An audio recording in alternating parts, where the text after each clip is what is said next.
દિલ્હીથી પ્રાપ્ત થઈ રહ્યા છે બગસરા પંથકમાં કમોસમી વરસાદ ખાબક્યો માવઠાથી ઉનાળુ પાકને નુકસાનની ભીતિ બગસરાના નવી હળિયાદ જૂની હળિયાદમાં વરસાદી ઝાપટા અમરેલી જિલ્લામાં સતત વરસાદથી ખેડૂતોના ઉનાળુ પાકમાં ભારે નુકસાનની સ્થિતિ પહોંચી છે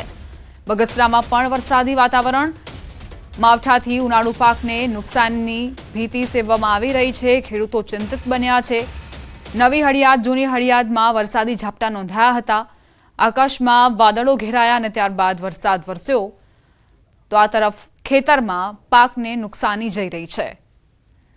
આ કમોસમી માવઠું હવે રોકાય તો ખેડૂતો રાહતનો શ્વાસ લે તે પ્રકારની પ્રતિક્રિયાઓ પણ આપી રહ્યા છે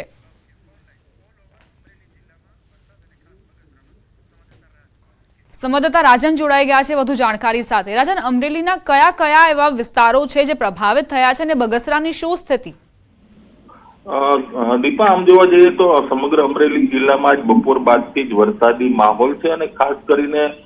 ખાંભા વિસ્તારમાં સૌથી વધુ વરસાદ પડ્યો છે ખાંભા તાલુકાના અનેક ગામો એવા છે જ્યાં ધોધમાર વરસાદ પડ્યો છે આ સિવાય સાવરકુંડલા પંથકના ગ્રામ્ય વિસ્તારમાં પણ વરસાદ છે બગસરા તાલુકામાં પણ વરસાદ છે અને હાલ જ સમાચાર મળી રહ્યા છે કે ધારીના ચલાલા પંથકમાં પણ મિની વાવાઝોડા સાથે વરસાદ ખાબક્યો છે એટલે એક રીતે જોવા જઈએ તો હવામાન વિભાગની આગાહી છે તે અનુસાર આજથી જ વરસાદની શરૂઆત થઈ ગઈ છે અને જો આ જ રીતે વરસાદ વરસે તો આગામી 4-5 દિવસો છે ખેડૂતો માટે ખૂબ મુશ્કેલી ભર્યા સાબિત થાય તેવું લાગી રહ્યું છે કારણ કે કેસર કેરીનો પાક પણ હવે એના અંતિમ તબક્કામાં છે ખેડૂતોને ખૂબ મોટી નુકસાની જાય તે પ્રકારનું વાતાવરણ આજથી જ શરૂ થયું છે અને અમરેલી શહેરમાં પણ વરસાદની શરૂઆત થઈ છે એટલે જોવા જઈએ તો જિલ્લાના અનેક વિસ્તારોમાં કમોસમી વરસાદની શરૂઆત આજ બપોર બાદથી જ થઈ છે સ્વાભાવિક રીતે જ વરસાદ આવતા લોકોને ગરમીથી રાહત મળી છે પરંતુ તેની સામે ખેડૂતો માટે ખૂબ કપરો સમય ચાલી રહ્યો છે દીપા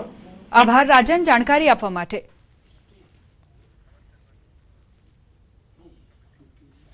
તો બગસરા પંથકમાં કમોસમી વરસાદના કારણે ખેડૂતો પરેશાન થયા છે આજે વરસાદ છે તે તાપમાનમાં તો ઘટાડો કરી જ રહ્યો છે પરંતુ બીજી તરફ ખેડૂતોને રડવાનો વારો આવ્યો છે આ પહેલા પણ જે કમોસમી માવઠું વરસ્યું હતું તેના કારણે ઉનાળુ પાકને મોટા પ્રમાણમાં નુકસાન પહોંચ્યું હતું અને વધુ એક વખત આ કમોસમી માવઠાના કારણે અમરેલીમાં ધરતીપુત્રોને આર્થિક ફટકો સહન કરવો પડશે કારણ કે પાકને નુકસાની જશે તે વાત નક્કી છે સતત વરસાદ ખાબક્યો આજે વહેલી સવારથી વાતાવરણમાં પલટો આવ્યો અને બપોર બાદ જે વરસાદ વરસ્યો છે તેના કારણે ધરતીપુત્રોએ ચિંતા વ્યક્ત કરી છે કેટલાક એવા ખેડૂતો હતા કે જેમણે ખૂબ જ મહેનતથી ઉનાળુ પાક તૈયાર કર્યો હતો અને પાકની કાપણી કરવાના સમયે જ જે વરસાદ વરસ્યો તેના કારણે તેઓ બરબાદ થયા છે સરકાર સહાય કરે તેવી માંગ પણ ખેડૂતોએ કરી છે કારણ કે આ જે નુકસાની છે તેના કારણે ખેડૂતોને આખા વર્ષ દરમિયાન ખેતીમાં અસર પહોંચશે આર્થિક રીતે તેઓ કઈ રીતે બેઠા થશે નવો પાક કઈ રીતે લેશે તેની ચિંતામાં તેઓ ગરકાવ થયા છે મોંઘા બિયારણ લઈને અને ખાતર લઈને આ જે પાક છે તેની વાવણી કરી હતી પરંતુ જ્યારે કાપણીનો સમય આવ્યો ત્યારે જ કુદરતના મારના કારણે કમોસમી વરસાદના કારણે ખેડૂતો પરેશાન થયા અમરેલીના સાવરકુંડલામાં પણ વરસાદ ખાબક્યો છે ગ્રામ્ય વિસ્તારોમાં વરસાદ વરસ્યો ભારે પવન સાથે વરસાદ વરસ્યો જેના કારણે લોકોને ઠંડકનો અહેસાસ થયો છે આકાશમાં કાળા ડિબાંગ વાદળો ઘેરાયા છે જાણે ચોમાસા જેવો માહોલ સર્જાયો છે અને તેના કારણે લોકોએ પણ ગરમીથી રાહત મેળવી છે અંગ દજાડતી ગરમી વરસી રહી હતી એવામાં એકાએક વાતાવરણમાં પલટો જોવા મળ્યો સાવરકુંડલાના આકાશના દ્રશ્યો પણ જુઓ જ્યાં કાળા ડિબાંગ વાદળો ઘેરાયેલા જોવા મળી રહ્યા છે અહીંથી જ તડકો વરસતો હતો અને એકાએક જ વરસાદ થતા તાપમાનમાં ઘટાડો નોંધાયો છે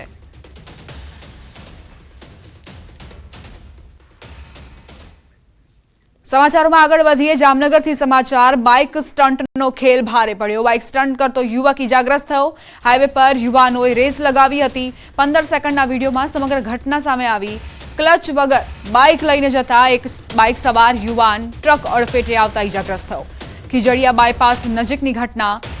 અકસ્માત સર્જાયો હોવાના વિડીયો પણ સામે આવ્યા છે બાઇક સ્ટન્ટ કરતો આ યુવક જે પોતાની બેદરકારીના કારણે ઇજાગ્રસ્ત થયો છે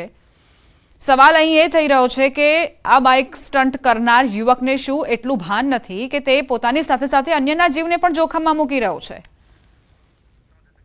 સંવાદદાતા કિંજલ જોડાઈ ગયા છે વધુ જાણકારી સાથે કિંજલ આજે વિડીયો વાયરલ થયો છે તેને લઈને શું જાણકારી બિલકુલ જે પ્રકારે વાત કરવામાં જામનગર રાજકોટ જે ધોરીમાર્ગ છે ત્યાં ગઈકાલે જે પ્રકારે રાત્રિના સમયે 20 જેટલા યુવકો છે તે બાઇક લઈ અને બેફામ જતા હતા. વગર ક્લેચે લીવર છે તે મારી અને જે રફતાર છે તે રફતારનો કહેર છે તે જોવા મળ્યો હતો. 20 જેટલા જે બાઇક સવાર યુવકો સ્ટન્ટ કરી રહ્યા હતા. એ દરમિયાન જ જામનગરના નવાગામ ઘેડ વિસ્તારના અંકિત દિલીપભાઈ મકવાણા નામના 18 વર્ષીય યુવક છે જે પૂરપાટ ઝડપે સ્ટન્ટ કરતો હતો. તે દરમિયાન જ ટ્રકની પાછળ છે તે ઘૂસી ગયો હતો અને અકસ્માત સર્જાયો હતો. આ યુવક છે હાલ જન્મ મરણ વચ્ચે ઝોલા ખાઈ રહ્યો છે અને સમગ્ર ઘટના અંગે પંચકોશી એ ડિવિઝન પોલીસે હાલ તપાસ હાથ ધરી છે. હાલ યુવકની સારવાર છે તે ચાલી રહી છે. યુવક છે તે કોમામાં હોવાનું હાલ પ્રાથમિક માહિતી મળી રહી છે. બીજી તરફ સમગ્ર જે ઘટનાનો વિડીયો સામે આવ્યો છે 15 સેકન્ડનો આ વિડીયો રફતારનો કહેર છે તે અન્ય લોકોના જીવને પણ જોખમમાં મૂકી શકે છે. પોલીસ દ્વારા અવારનવાર જે પ્રકારે સ્ટંટબાજો છે તેમને નસીહતરૂપ કાર્યવાહી પણ કરવામાં આવતા હોય છે, છતાં પણ સુધરવાનું નામ નથી લેતા અને આ પ્રકારે પોતાનો જીવ જોખમમાં મૂકવાનો કિસ્સો જામનગરમાં આવ્યો છે. ત્યારે અન્ય લોકો માટે પણ ખતરાની ઘંટી સમાન આ લોકો છે તે કેસ થગાવી અને લોકોના જીવ પણ જોખમમાં મૂકતા હોય તેવું સામે આવ્યું છે. હાલ તો પોલીસ કાર્યવાહી પણ થાય તેવી હાલ તમામ પ્રકારની કાર્યવાહી છે તે કરવામાં આવી રહી છે. જી આભાર કિંજલ જાણકારી આપવા માટે.